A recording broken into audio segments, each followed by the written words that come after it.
नमस्कार, बुलेटिन में आप सभी का स्वागत है। मैं हूं आपके साथ आशुतोष चतुर्वेदी। पीएम नरेंद्र मोदी शनिवार को मुंबई के जेएनपीटी के पास 4000 करोड़ रुपए के निवेश वाले सेज की आधारशिला रखेंगे और इसके लिए 277 हेक्टेयर में इंडस्ट्रियल इंफ्रास्ट्रक्चर तैयार किया जाएगा।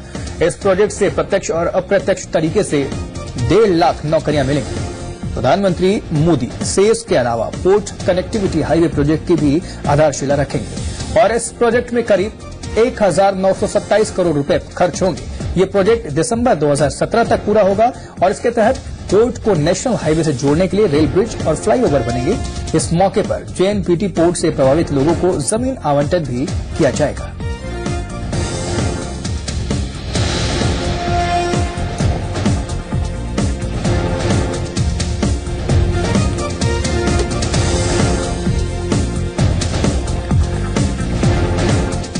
और मुंबई में स्वतंत्रता दिवस के मौके पर आयोजित समारोह में मिठाई खाने से 48 डॉक्टर फूड पॉइजन के शिकार हो गए हैं और घटना के बाद सभी को अस्पताल में भर्ती कराया गया है। सभी की हालत खतरे से बाहर बताई जा रही है।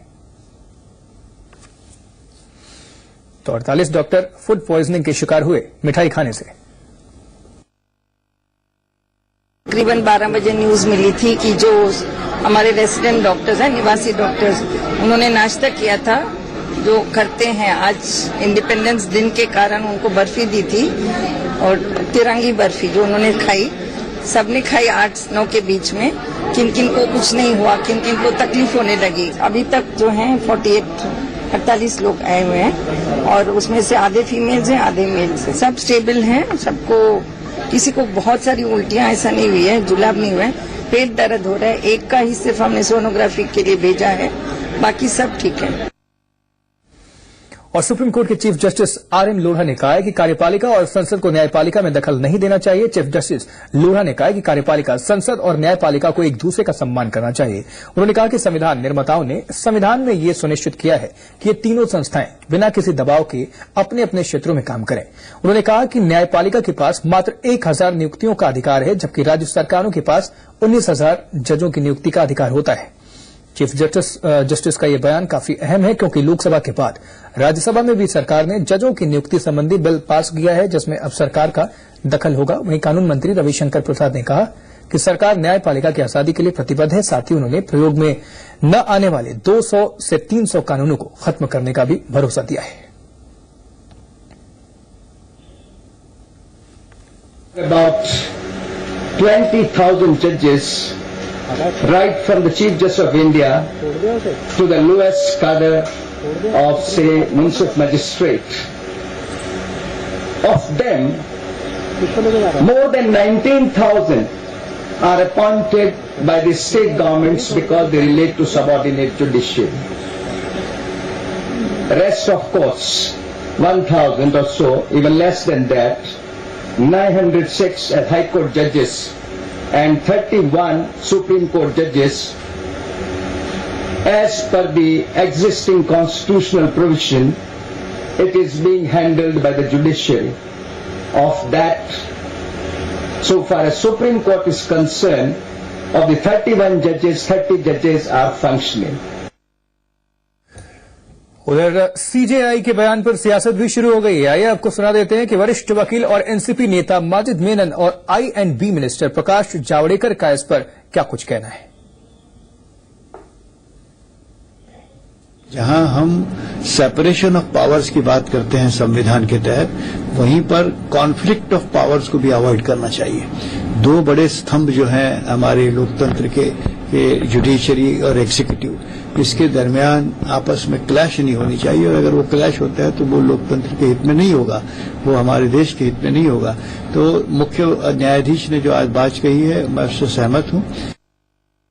कल जो बिल पास हुआ वो यही दर्शाता है कि संविधान निर्माताओं ने सरकार, विधायिका और न्यायपालिका, ये लोकतंत्र के 3 स्तंभ है और 3 स्तंभों को 3 अलग अलग इंडिपेंडेंट जिम्मेवारी दी है।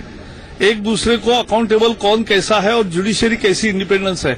तो यही भाव रखने का एक कल प्रयास हुआ, क्योंकि संविधान ने ये तैयार की थी व्यवस्था कि जज की नियुक्ति सरकार करेगी न्यायपालिका के सलाह से।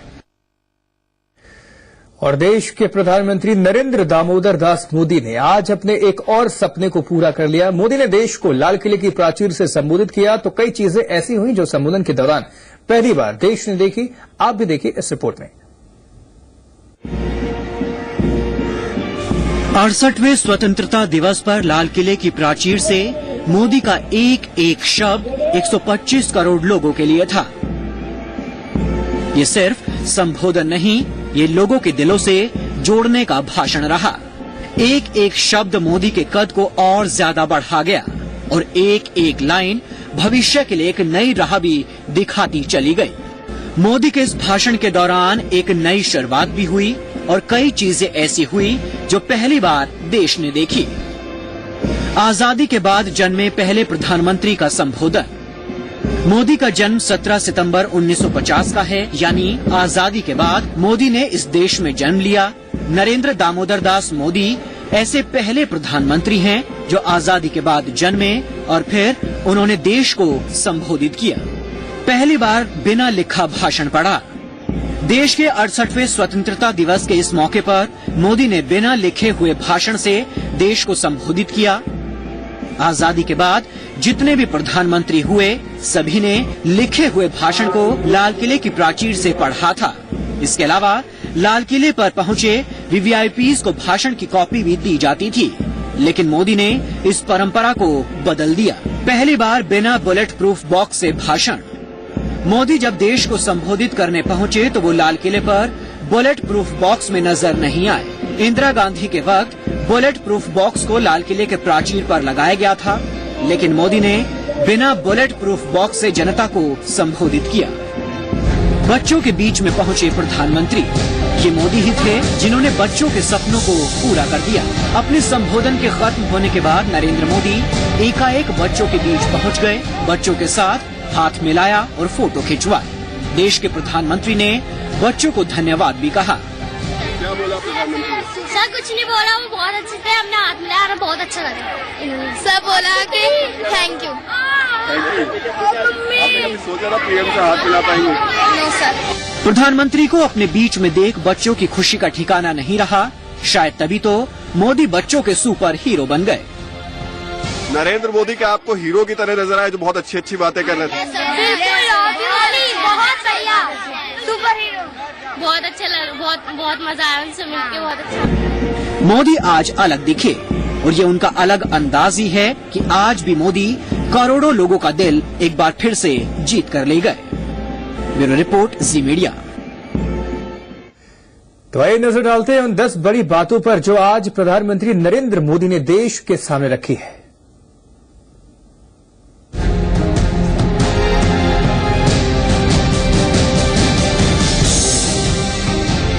मैं मेरे सरकार के साथियों को भी कहता हूं, अगर आप 12 घंटे काम करोगे तो मैं 13 घंटे करूंगा, अगर आप 14 घंटे काम करोगे तो मैं 15 घंटे करूंगा। क्यों? क्योंकि मैं प्रधानमंत्री नहीं, प्रधान सेवक के रूप में आपके बीच आया हूं। लाल किले की प्राचीर से विश्व भर में लोगों से कहना चाहता हूं, कम मेक इन इंडिया, आइए हिंदुस्तान में निर्माण कीजिए। दुनिया के किसी भी देश में जाकर के बेचिए, लेकिन निर्माण यहां कीजिए, मैन्युफैक्चर यहां कीजिए। हम वो मैन्युफैक्चरिंग करें जिसमें जीरो डिफेक्ट हो, ताकि दुनिया के बाजार से कभी वापिस ना आए, और हम वो मैन्युफैक्चरिंग करें जिससे जीरो इफेक्ट हो, पर्यावरण पर इसका कोई नेगेटिव इफेक्ट ना हो। प्रधानमंत्री जन धन योजना के तहत जो अकाउंट खोलेगा उसको डेबिट कार्ड दिया जाएगा, और डेबिट कार्ड के साथ हर गरीब परिवार को 1 लाख रुपया का बीमा सुनिश्चित कर दिया जाएगा।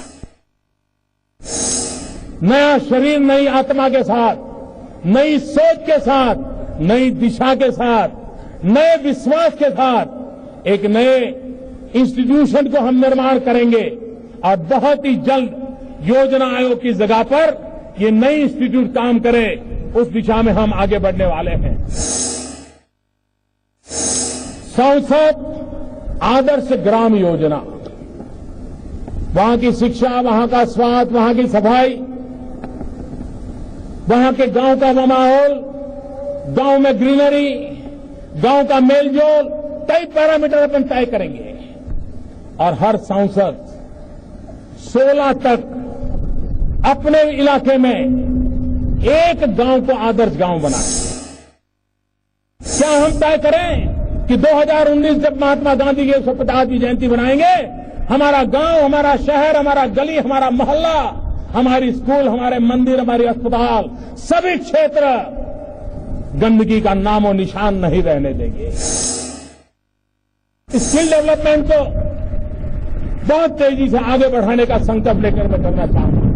हम ऐसे नौजवानों को भी तैयार करना चाहता हूं जो जॉब क्रिएटर हो, और जो जॉब क्रिएट करने का सामर्थ्य नहीं रखते, संजोग नहीं है, वे विश्व के किसी भी कोने में जाकर के आंख में आंख मिला करके अपने बाहुबल के द्वारा, अपने उंगलियों के हुनर के द्वारा, अपने कौशल्य के द्वारा विश्व का हृदय जीत सके, ऐसे नौजवानों का सामर्थ्य हम तैयार करना चाहते हैं। अगर हम डिजिटल इंडिया का सपना लेकर के इलेक्ट्रॉनिक गुड्स के मैन्युफैक्चरिंग के लिए चल पड़े और हम कम से कम स्वनिर्भर बन जाए, तो देश की तिजोरी को कितना बड़ा लाभ हो सकता है। और इसलिए हम इस डिजिटल इंडिया को लेकर के जब आगे चलना चाहते हैं, तब e governance, easy governance, effective governance है और इकोनॉमिकल गवर्नेंस है। ई गवर्नेंस के माध्यम से गुड गवर्नेंस की ओर जाने का रास्ता है। हम टूरिज्म को बढ़ावा देना चाहते हैं। टूरिज्म से गरीब व्यक्ति को रोजगार मिलता है। चना बेचने वाला भी कमाता है, ऑटो रिक्शा वाला भी कमाता है, पकोड़े बेचने वाला भी कमाता है, अरे चाय बेचने वाला भी कमाता है। तो मोदी ने लाल किले से अपना विजन पेश किया है, देश के निर्माण का एजेंडा पेश किया है और चुनावी भाषणों और घोषणा पत्र में किए गए वादों को मूर्त रूप देने का खाका भी पेश किया है। लेकिन विपक्ष को ये भाषण अधूरा नजर आ रहा है। आखिर क्यों? एक रिपोर्ट देखिए।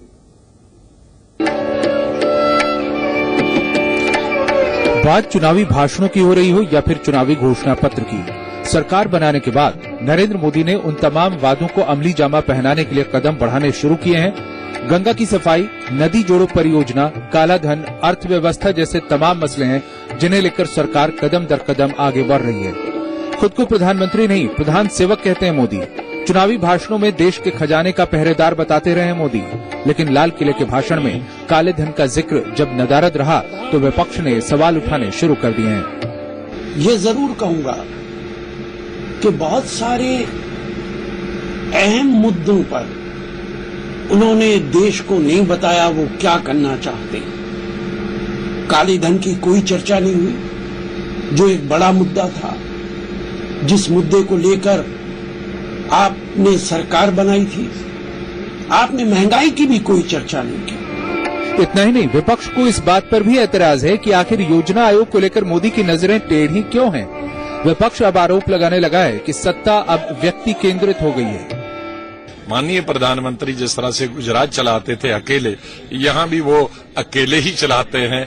खाली मिनिस्टरों को झंडी और गाड़ी मिले और दफ्तर में जाएं, बाकी मंत्रालय वो खुद चलाए। तो ये भी मुझे लगता है कि तमाम पावर एक आदमी के हाथ में केंद्रित करने की एक नया और प्रयास है। मोदी ने अपने भाषण में सिर्फ भविष्य के एजेंडे की बात कही है। ये सच है कि अर्थव्यवस्था का मुद्दा, भ्रष्टाचार की बात, काले धन की वापसी का जिक्र और महंगाई का मसला, ये सभी बातें मोदी के भाषण में नहीं दिखी हैं। लेकिन सच ये भी है कि good governance, single window system, skill development, स्वच्छ भारत अभियान और सांसदों को खास जिम्मेदारी जैसी बातें कहीं न कहीं एक बेहतर कल की उम्मीद जगाती हैं। ब्यूरो रिपोर्ट, जी मीडिया। और मोदी ऐसे पहले प्रधानमंत्री हैं जिसका जन्म आजादी के बाद हुआ है और जिन्होंने बुलेट प्रूफ केबिन की बजाय खुले में भाषण दिया है, जिन्होंने लिखा हुआ भाषण नहीं पढ़ा है और जो सुरक्षा घेरा तोड़कर बच्चों से मिले हैं, जो भाषण खत्म करके बोले वंदे मातरम, जिन्होंने समारोह में पहनी केसरिया पगड़ी। तो ये कुछ खास बिंदुएं थी जब प्रधानमंत्री नरेंद्र मोदी देश को संबोधित कर रहे थे लाल किले के प्राचीर से। 68वें स्वतंत्रता दिवस के मौके पर।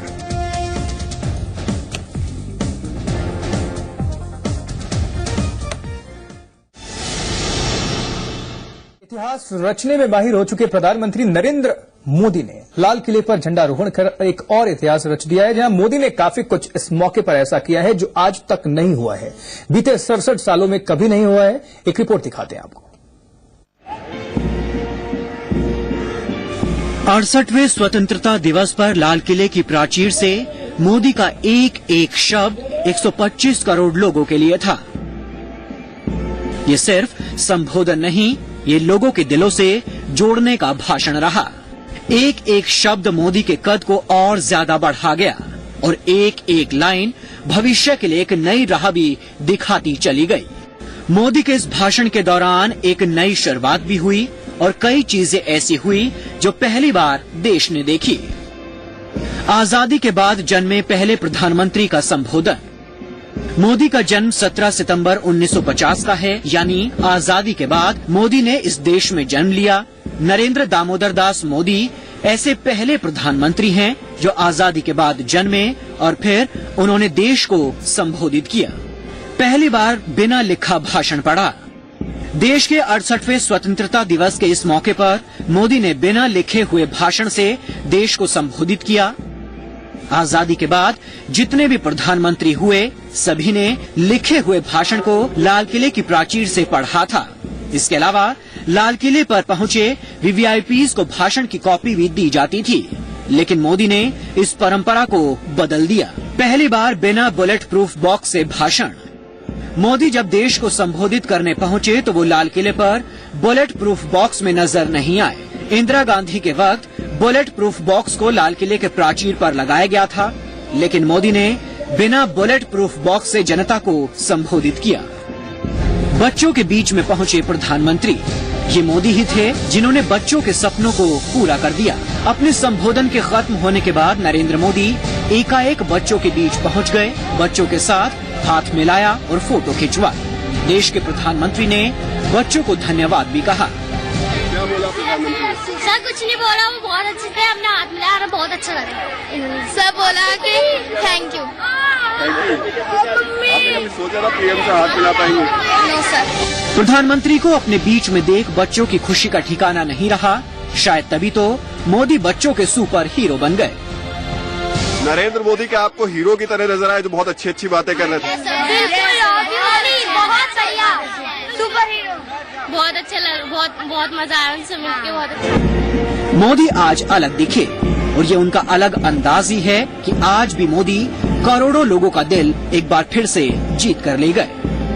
ब्यूरो रिपोर्ट, जी मीडिया। जहां तो लाल किले की प्राचीर से नरेंद्र दामोदर दास मोदी ने महिलाओं की सुरक्षा को लेकर भी अपना विजन पेश किया है और सामाजिक जिम्मेदारी की याद बखूबी दिलाई। मोदी ने बेटे बेटियों में फर्क को लेकर भी चिंता जाहिर की है। ये है चुनावी भाषण। आप एक महिला है और आप इन दिनों चुनाव में महिलाओं को गुमराह करने का बीड़ा उठाया है। और ये है लाल किले की प्राचीर से दिया भाषण। तो हमने बेटियों पे जितने बंधन डाले हैं, कभी बेटों पर भी डाल करके देखो तो सही, उसे कभी पूछो तो सही। देश के प्रधानमंत्री नरेंद्र मोदी के एजेंडे में महिला सुरक्षा की क्या अहमियत है, ये इन दोनों भाषणों से महसूस किया जा सकता है। चुनाव के दौरान मोदी ने महिला सुरक्षा का मुद्दा कई बार उठाया था, लेकिन अब जबकि मोदी खुद सत्ता के शीर्ष पर हैं, लिहाजा सवाल नहीं, उपायों पर उनका जोर है। मोदी ने लाल किले की प्राचीर से समाज को नसीहत दी है और पूछा है कि आखिर बंदिशें सिर्फ बेटियों पर ही क्यों। बेटी को तो सैकड़ों सवाल माँ बाप पूछते हैं, लेकिन क्या कभी माँ बाप ने अपने बेटे को पूछने की हिम्मत की है? आखिर बलात्कार करने वाला किसी का बेटा तो है। नरेंद्र मोदी ने सत्ता में आने के साथ ही निर्भया फंड का इस्तेमाल सही तरीके से करने के लिए क्राइसिस मैनेजमेंट सेंटर बनाने का ऐलान किया था, जो अस्पतालों में बनाने की बात कही गई। मोदी ने चुनाव में इसे लेकर तत्कालीन यूपीए सरकार पर कई बार हमले किए थे और पूछा था कि आखिर इस फंड का इस्तेमाल क्यों नहीं हुआ। आपने पिछले बजट में निर्भया के लिए 1000 करोड़ रुपया घोषित किया था, लेकिन 1 रुपया भी आपने खर्च नहीं किया। सरकार बनाने के बाद मोदी ने अपने पहले बजट में महिलाओं की सुरक्षा के लिए खास प्रावधान किए।